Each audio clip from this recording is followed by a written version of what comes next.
Agora eu vou adicionar um amigo. Ele viajou para o Japão também e tem umas opiniões diferentes da minha. Eu voltei enlouquecido pro Japão e ele não voltou tão enlouquecido assim.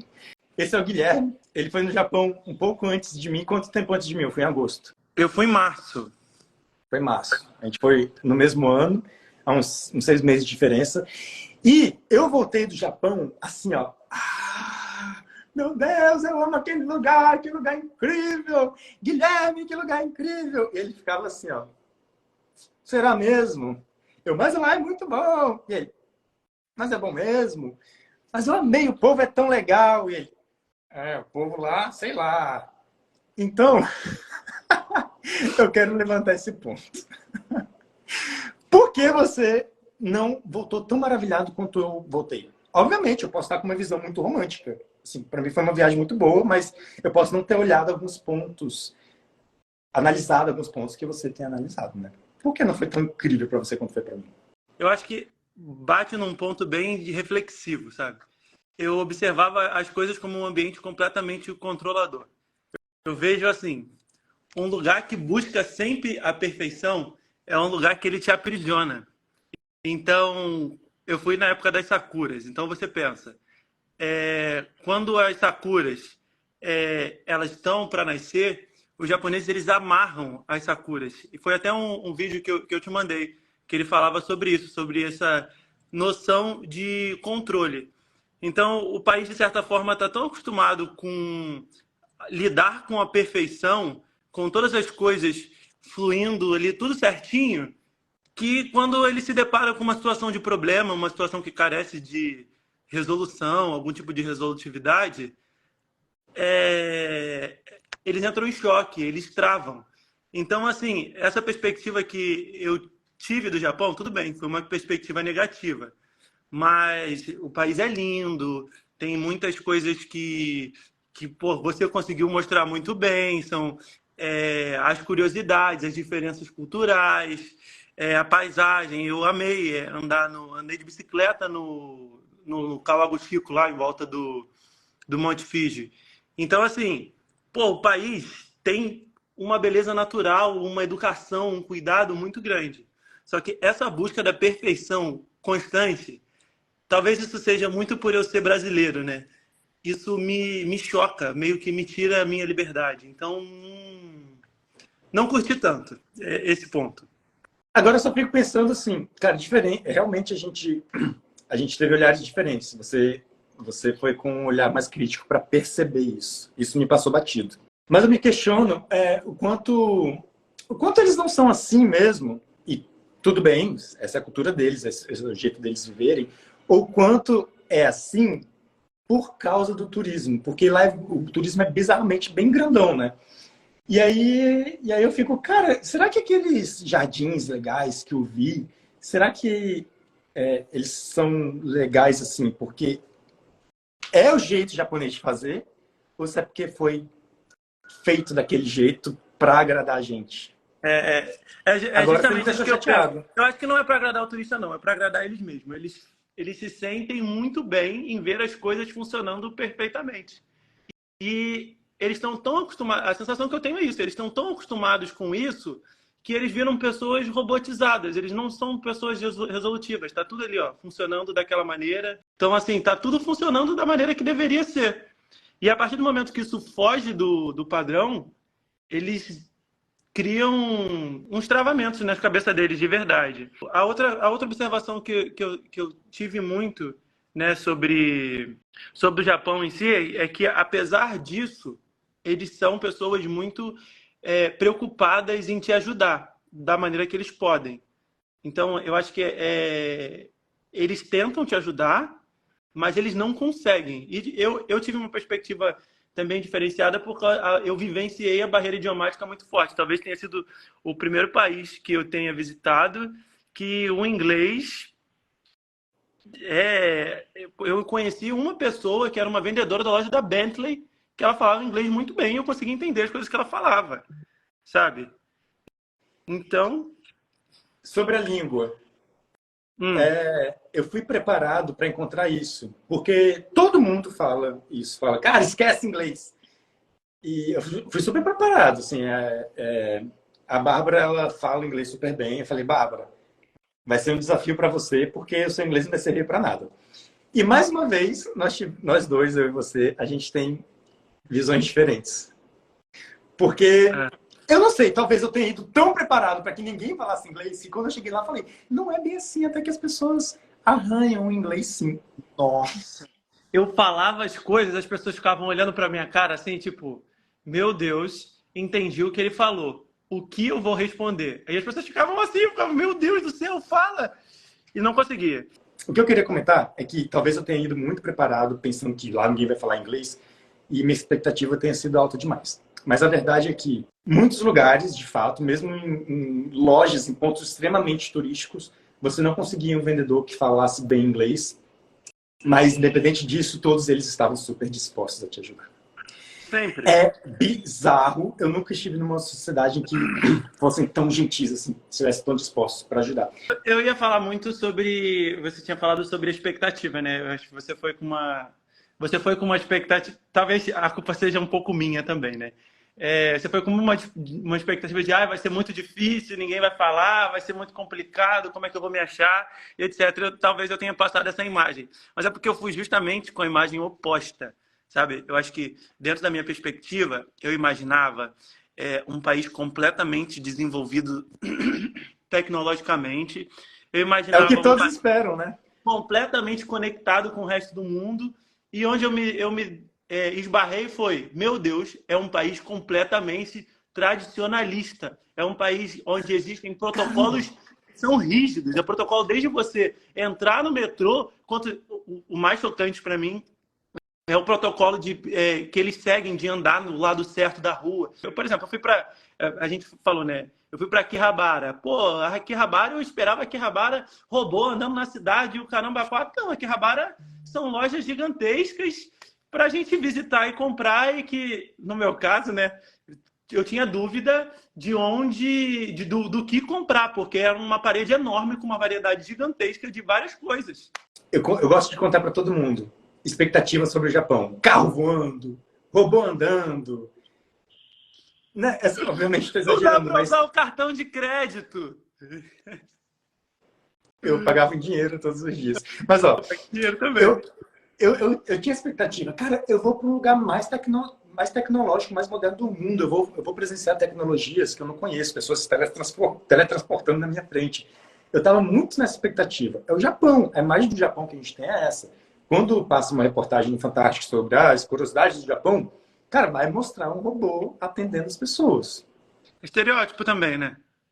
Che- Exatamente, é o que nos atinge os estereótipos. Eu imaginava aquela Times Square iluminada, sabe? Esses painéis gigantescos iluminados. E não é essa parada de Tóquio, agora falando de Tóquio, né? Não é essa parada de Tóquio.Ela é muito mais, como você disse, tradicionalista, né? Ela é muito mais carregada em tradições, em costumes, do que exatamente tecnológica. Agora, uma coisa que tem sim bastante é a automação, no sentido de maquininhas. Tipo, a máquina. A Mas é máquina... uma automação década de 90. Então, tá vendo? Não é nada, não tem lasers. Mas ainda assim, muita automação que a gente não tem aqui ainda. Médio. Mas não necessariamente a tecnologia enlouquecida e inovadora que eu esperava. Não, não é. Olha só, tem um comentário aqui do Gigi que não é perfeição. Acredito que seja o famoso omotenashi. Isso é cultura. A parte de tudo ser controlado é porque imagina como vai fluir. No Roche não tem como, mas funciona. E é isso. Cara, Funciona. é um negócio que eu vejo muitos viajantes falando também, de que assim, como alguns outros lugares são tão mais burocráticos, como você não consegue ter um jogo de cintura para resolver algumas questões, mas que a contrapartida disso é funcionamento. Se você for parar para pensar na quantidade de gente, né, que usam os serviços comuns e a forma como eles se isso flui, né? Isso mesmo tendo muita gente, os serviços fluem. Se você for parar sobre isso, você fala, tá, essas regras têm fundamento, têm a necessidade. Tem a parte negativa, mas Porque a gente viveu o fluxo, por mais que a gente pegasse trem, etc., nos horários de rush, a gente viveu um fluxo turístico. Agora, imagina o fluxo de uma pessoa que está ali todo dia, precisando trabalhar, precisando resolver. Imagina essa pessoa tá num metrô lotado, está sempre lotado, o trem, o metrô está sempre lotado. Você imagina ela tá ali com uma barulhada do caramba, sabe? É É diferente. o que eu passo no carnaval, porque eu trabalho no carnaval. E a minha vida inteira aqui no Rio de Janeiro, eu sempre andei dentro do 457, indo trabalhar com minha roupinha bonitinha, minha marmita, minha mochila.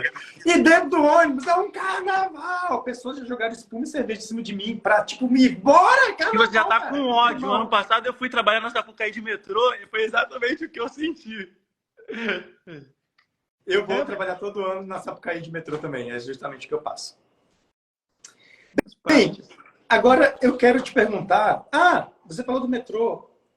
É muito famosa aquela ideia de que o metrô é extremamente silencioso. Meu Deus, as pessoas não falam no metrô. Se você mexer no celular do metrô, ui, ui, ui, você vai ser expulso do país. O que você acha sobre isso? Cara, uma observação que eu tenho, eu não sei nem se eu posso fazer isso, não é público. Mas uma observação que eu fiquei. Você já reparou que eu li algumas coisas falando que isso tem muito a ver com a guerra da Coreia. Mas como a Apple domina o mercado deles, dentro do metrô eu 100%. reparava, eles só utilizavam iPhones. Era muito difícil você ver um celular de outra marca. Digo que 100%. você via iPhones de todos os modelos, mas era o que dominava o mercado. É. E assim, E aí, quando via um Xiaomi, era um chinês que estava e usando eu loja japonesa. nem vi. E a outra coisa que eu tive de percepção andando no metrô é assim, eles jamais você pode furar a fila deles. Eles não vão brigar com você, eles não vão bater de frente com você. Você foi para lá para furar fila, né, meu amigo, para ter essa experiência. Que coisa feia. Mas se Canceladíssimo. você for ver, o posicionamento deles com relação a isso, por exemplo, se você falasse no celular, falava no celular, mandava áudio, e não estava nem aí. Dentro do metrô, eles só te olham com um olhar de reprovação e não fazem Eles te, nada. Eu achei eles te muito olham horrível. falando assim, brasileiros. Turista. Ah, outra coisa, eu não sei se Minha você bolsa teve não essa estava tão mesma assim, não. experiência. Ó, são duas coisas com relação ao aeroporto. A, a primeira delas, que eu ia falar, é da quantidade de gente trabalhando na chegada do aeroporto. Tinha um monte de gente recebendo para dizer o que você tinha que fazer com o certificado de Covid, e ficava uma porção de gente no decorrer da fila. E aquelas pessoas não adiantava nada. Porque depois que você passava por aquele monte de gente, você ainda tinha que mostrar sua carteira de vacinação, tipo, mostrar tudo de novo no guichê principal. Então parecia que aquelas pessoas que estavam ali na fila estavam simplesmente para te orientar, mas para preencher um espaço. Eu reparei em inúmeros pontos de serviço em todos os lugares que eu passei no país que tem muitos trabalhadores para uma função que não precisava tanto. Por exemplo, trem. Eu não sei, eu gosto muito de trem, então eu reparo muitos, não sei, talvez, não sei se você tenha percebido isso. Tinha o maquinista, tinha o piloto do trem. Na última cabine, que tem um outro vagão que está dando de costas, também tinha um piloto dentro. Tinha o piloto nas duas pontas do trem. E os dois ficavam com a cabecinha de fora para ver se podia fechar a porta. Um negócio que também para mim é uma novidade. Eu pensei, eles não têm tecnologia que dê para ver se tem uma câmerazinha do lado Câmera. de fora. Espelho, uma tecnologia muito interessante também. E não bastasse ter um piloto na ponta de cada trem, na estação costumava ter 3 funcionários, um em cada lugar, um no início, no meio, no fim da estação, que dava um sinalzinho falando, pode fechar a porta. Cara, era muita gente só para um metrô parar na estação e andar, tá ligado?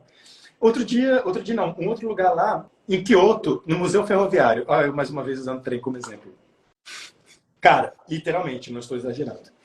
Tinha uma mulher, tinha fila para você entrar e comprar ingresso. Aí tinha uma mulher no megafone. Para comprar ingresso aqui, para comprar ingresso aqui. Aí, já tinha uma pessoa ali, assim, era a única coisa na porta, era uma pessoa vendendo ingresso. Não precisava de alguém gritando. Ah, aqui, ó, pessoa aqui, ó. Pessoa aqui, ó, vendendo ingresso aqui. Aí você comprava aqui, e do lado dessa pessoa que você comprava, tinha uma outra para pegar. Você pegou o papel aqui e entregou para outra, literalmente ao lado. Depois por qual empresa? Houston, Tóquio, Diana. Aí é bem legal, que é a experiência é bem legal. Eles dão Häagen-Dazs, é comida japonesa dentro do avião. Foi uma experiência maneira. Mas na volta foi tudo United, que eu fiz Osaka, Tóquio, Nova York. Fazer Tóquio e Nova York é uma experiência incrível. Por quê? A primeira delas é o fuso horário e a segunda dela é passar pelo Estreito de Bering. Nossa, eu acho que assim, é um check da minha vida, sabe? Estreito de Bering. É o que passa lá por cima? Porque quando ele vai para Tóquio, por causa da curvatura da Terra, no caso de Tóquio a Nova York, por causa da curvatura da Terra, ele passa pelo polo. Então ele não vai, a gente imagina sempre, né, que ele vai fazer aquele caminho de leste a oeste, mas não, ele vai pelo polo. E aí você vê o Estreito de Bering claramente. É uma coisa linda, é incrível, incrível. Você senta na janela. Para você que teve o privilégio de ir na janela, eu não tive. Mas a minha ida, eu fui para os Estados Unidos também, não passou lá por cima, ele foi um pouquinho mais reto, passou meio que por Havaí, abaixo do Alasca, né? Bem abaixo do Alasca, assim, tipo na altura do Havaí. Mas na volta passou. E eu não estava vendo nada, porque eu não estava na janela. E eu não sei também, eu acho que passei escuro. Porque muitas vezes eu levantava no voo, eu fiquei no corredor, eu levantava e ia na janela das portas para ficar vendo. E não me lembro de levantar quando eu passei pelo Alasca. E eu também fiquei muito feliz. Eu falei assim, caraca, estamos passando pelo Alasca, viado. É muito legal. Nossa, né? Muito legal, muito legal. A outra parada do voo, eu lembro que eu saí de Tóquio, vamos supor, não sei o certo, mas era tipo 6:30 da noite do dia, acho que 22 de março. E aí eu cheguei em Nova York, 7 horas da noite do dia 22 de março. Então, tipo, durou meia hora esse voo, foi isso mesmo. Essas 15 horas que eu fiquei sofrendo lá dentro. Achei fantástico, incrível. Muito legal, né? Muito legal. Por mais que é comum a gente fazer voo internacional para os Estados Unidos, para a Europa, já ter uma mudança de fuso horário, mas essa experiência de ter uma mudança brusca é muito louco. É divertido, né? Gui, por isso que eu falo que tem gente que é chata.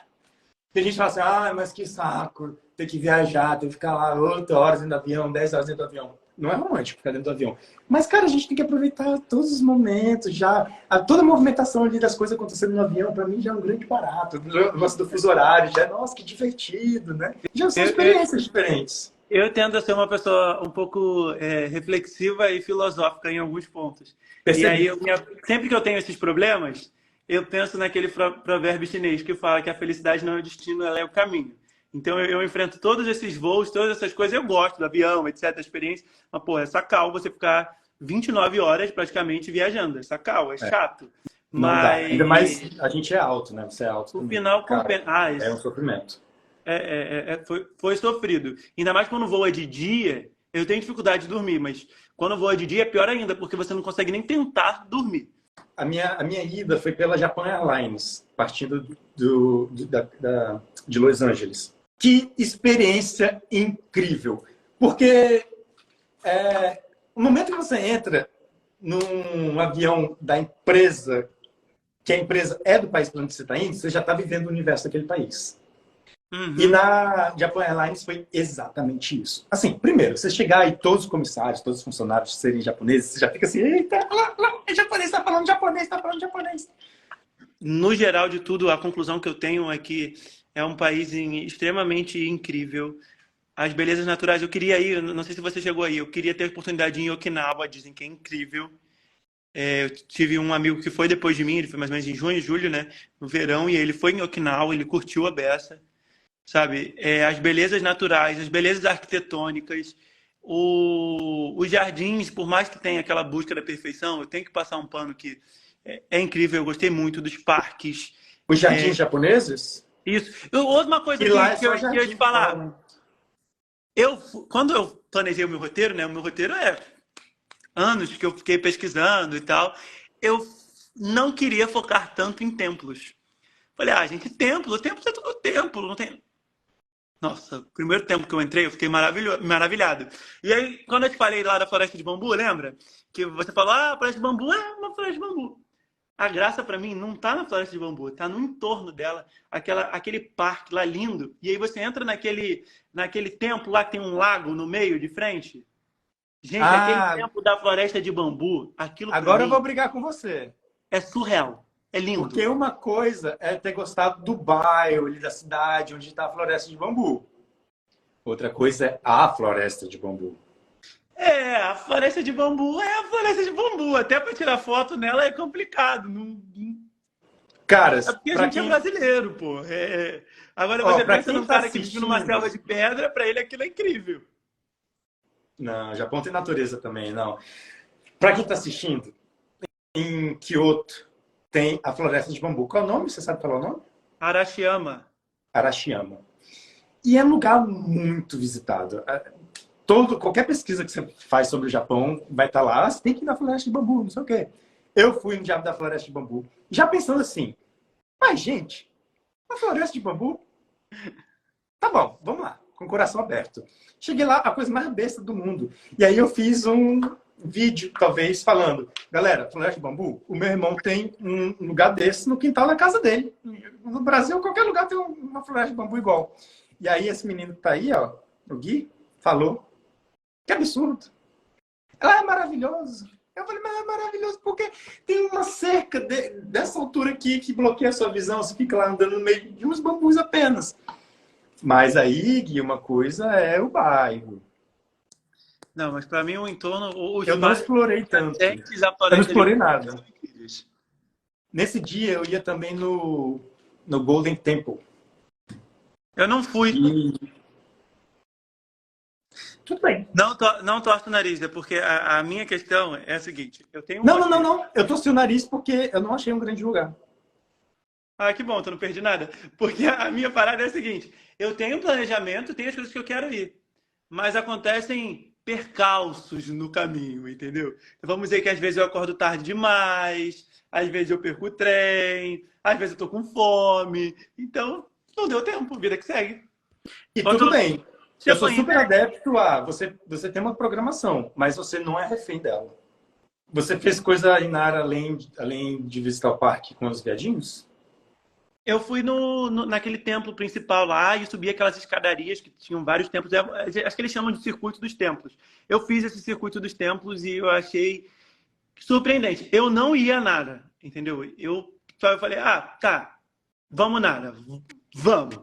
Aí fui, cheguei lá e fiquei surpreso porque o templo para mim mais bonito que eu vi no Japão de todos, até na parte interior mesmo, é aquele principal lá de frente dos parques dos viadinhos mesmo. E na área Você eu não só foi? cheguei, fui no parque e voltei. Nossa, mas esses templos são muito legais, muito legais.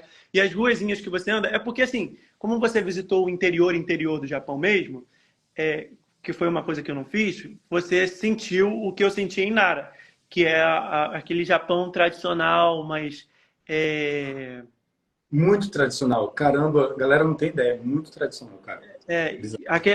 aquelas coisinhas que bem estereotipadas mesmo. Agora, olha só. Você falou que foi no karaokê. Você estava com japoneses? Aham. Tinha um iraniano que virou meu amigo, eu cantei Tell Me Why com o iraniano. Eu olhei, porque tinha assim, tinha uma brasileira que ela era filha de filhos de japoneses, e aí eles foram todos pro Japão, e essa brasileira também, de São Paulo. E ela tava lá e ela tinha esse amigo iraniano, eu fiquei conversando com ela, e o amigo iraniano, eu tava com muita vontade de cantar no karaokê, mas tava com vergonha. Aí eu olhei pra ela, aí eu olhei pra ele e falei assim, cara, se eu cantar Backstreet Boys, você canta comigo? Aí ele falou, canto. Aí subimos no palco, eu e ele, e cantamos Backstreet Boys. Nossa, cara, foi muito bom. Muito bom. A experiência do karaokê que eu fui, eu não fui naqueles karaokês que são várias salinhas, sabe? Eu queria um lugar que eu pudesse interagir com outras pessoas. E eu Nem fui sabia naquele. que tinha outro tipo de karaokê lá. Tem um karaokê tradicional, igual tem aqui Normal, no igual aqui. Brasil. Foi o que eu fui em Osaka. Muito legal. Cara, quando eu viajo, o meu foco não é tanto em interações, porque eu nunca fui acostumado a isso, sempre fui mais tímido e tem barreira linguística e tudo mais. Só que atualmente isso tem mudado, sabe? Então eu tenho procurado mais me conectar com pessoas, porque eu já entendi que, cara, que isso é o que faz o brilho de uma viagem. Você pode estar viajando para um lugar incrível, mas ou você pode não estar viajando para um lugar incrível, mas se você tem pessoas incríveis do seu lado, isso faz toda a diferença. E ainda mais quando são locais, porque, cara, é a melhor forma de você se aprofundar na cultura do país. Então eu tava com essa ideia na cabeça. Falei assim, cara, pela primeira vez eu quero que essa viagem tenha muito de trocas. E eu cheguei até a procurar Couchsurfing para ver, pô, vou procurar alguém que possa me receber e tal, para eu conhecer a cultura deles, de dentro da casa deles, tá ligado? Ver eles vivendo. Não rolou. Beleza. Cheguei lá em Tóquio e aí, quando eu cheguei na minha hospedagem, o recepcionista era o Suzuki, que eu comentei agora há pouco, ele estava até aqui assistindo há um tempo desse. Eu encontrei o Suzuki falava inglês muito bem, ele estuda inglês, e ele era muito simpático. O Suzuki era muito simpático. Ele nos abraçou de uma forma assim que a gente não estava esperando, já sabendo, o japonês é meio frio, o japonês não sabe falar inglês. E aí veio o Suzuki. Quando você chega num país, qualquer lugar, quando você chega em qualquer lugar, você está muito frágil. No sentido de que você ainda não sabe como são as coisas ali, você ainda está tateando, você ainda está observando. E chegou o Suzuki, nos abraçou e a gente já se sentiu em casa. Toda vez que a gente entrava e saía do hostel, o Suzuki estava lá e a gente ficava assim meia hora parado na recepção conversando com ele. No final da viagem, a gente voltou para Tóquio para ficar mais 5 dias para pegar o voo. Não ficamos na hospedagem dele, no hotel dele, no hostel dele. Mas eu mandei mensagem para ele falando, Suzuki, vamos comer juntos? Ele, pô, bora! Eu falei assim, meu Deus! Ele perguntou onde você quer ir. Eu falei, cara, você que é japonês, você que fala onde a gente tem que ir. Eu quero um lugar que você gosta, um lugar que você gosta de ir com seus amigos. E aí ele levou a gente para comer shabu-shabu. Você conheceu o shabu-shabu? A comida?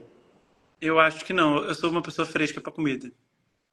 Então shabu-shabu eu acho que não é para pessoas frescas. Não, nada a ver. É só porque é um preparo. Ele levou a gente num lugar que ele gosta para comer uma comida que a gente nem tinha visto ainda. Então, assim, isso já foi incrível. E é uma comida que é um preparo. Então, foi fundamental a gente estar junto com um japonês para explicar para a gente como é que faz.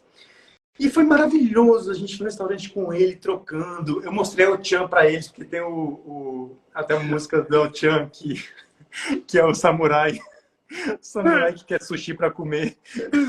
Enfim, e ele é divertido. E aí depois que a gente comeu, ele levou a gente para um mirante que tem lá na prefeitura de Tóquio, um mirante gratuito. Sei. Foi uma troca incrível. Eu estava muito feliz de, cara, olha só que legal eu consegui estar aqui lidando. Eu não falo inglês, mas a força, as energias fizeram com que eu conseguisse passar o dia inteiro com ele me comunicando em inglês. Gui, é algo que eu não sei explicar. Não sei explicar. Mas rolou. É só a prova de que quando duas pessoas estão dispostas, o negócio dá certo, tá ligado? Oi. Enfim, aí concluindo essa história, no final da tarde ele falou assim, agora eu tô indo encontrar com um outro amigo. Vocês querem ir? Não, isso ele falou no almoço. Mais tarde eu vou encontrar com outro amigo. Vocês querem ir? Um amigo mexicano, a gente vai no restaurante mexicano. Aí eu fiz, na hora eu respondi assim, não, de boa, a gente vai voltar pra nossa vida. Aí no decorrer do almoço eu fiquei assim, meu irmão, por que eu falei não? Eu tô justamente na vibe de querer conhecer, querer conversar, querer trocar. Por que eu falei não? Aí eu falei, Suzuki, Vibe Globo Repórter, né? Como vivem, como se comportam. Exatamente, mas é isso. Isso aí, conhecer uma cultura, tá ligado? E aí eu disse sim, é uma coisa que eu tenho que aprender, a dizer mais sim para as coisas que surgem. E conhecemos o amigo dele, mexicano. O amigo mexicano dele estava levando ele num restaurante mexicano no Japão. E quando nós chegamos lá, toda a equipe era mexicana. O dono era mexicano, os atendentes mexicanos, o cozinheiro mexicano. O amigo, Lucas, ele fez o pedido lá, ele comeu. Quando ele comeu, ele falou assim, cara, é exatamente isso aqui que eu como no México. Então, assim, eu tava muito feliz, cara, tô comendo uma comida genuína, sabe? Porque o mexicano que a gente conhece aqui, conhece nos Estados Unidos, não é mexicano. É comida americana mexicana. Então, assim, foi tão incrível e depois que ter essa experiência, né, com pessoas, e tudo isso só para contar que no final eles estavam indo também num karaokê e eu não pensei 2 vezes em dizer, é claro que eu vou com vocês. E fomos para karaokê. Eu totalmente perdido, porque eu pensei, meu irmão, eu tô com um japonês e ele tá levando tequila. Eu falei, a gente vai beber. Eu não sei falar inglês.